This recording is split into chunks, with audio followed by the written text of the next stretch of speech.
আজ সন্ধে বানালাম আলুর পরোটা। তো দেখে নাও ভিডিওটি লাস্ট পর্যন্ত কিভাবে বানাইলাম। তো হরে কৃষ্ণ বন্ধুরা, তোমার সবাই কেমন রয়েছে? আশা করি সবাই ভীষণ ভালো রয়েছে। তো এই যে দেখুন, আটাটা সুন্দর করে মেখে একটু লবণ দিয়ে সুন্দর করে মেখে সাইড করে দিয়ে থুইলাম। তারপর আমরা এই যে আলু 5-6টা আলু নিয়ে নিই। এই আলুগুলা সুন্দর করে মানে 2-3 সিটি দিয়ে বের করে নিব। এই যে আলু বয়েল হয়ে গেছে, আটাও রেডি হয়ে গেছে। তো আলুটারে মেখে এই যে রেডি করলাম। তারপর একটু লবণ আর একটু জিরে গুঁড়া আর একটু ধনিয়া পাতা কুচি করে, তারপর একটা মরিচ, একটু কালো জিরা দিলেও হয়, না দিলেও হয়। তো কালো জিরা একটা দিলাম, দিয়ে এই যে সুন্দর করে মেখে রেডি করে নেই। তো বাচ্চার জন্য বানাইতেছিলাম, বেশ কিছু দিলাম না, হালকা করে দিলাম সব কিছু।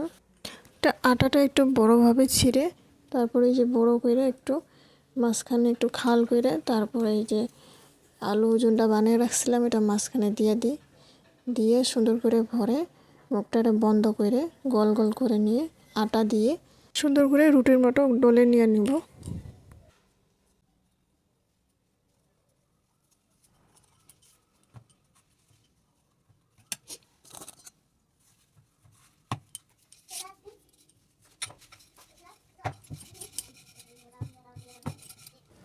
তো এই যে দিয়ে দিই দেওয়ার মধ্যে, তো এখানে তলের ভাগটাতে একটু তেল দিয়ে দিই, সাদা তেল দিয়ে সুন্দর করে উল্টায় পাল্টায় নামাই নিয়ে নেব।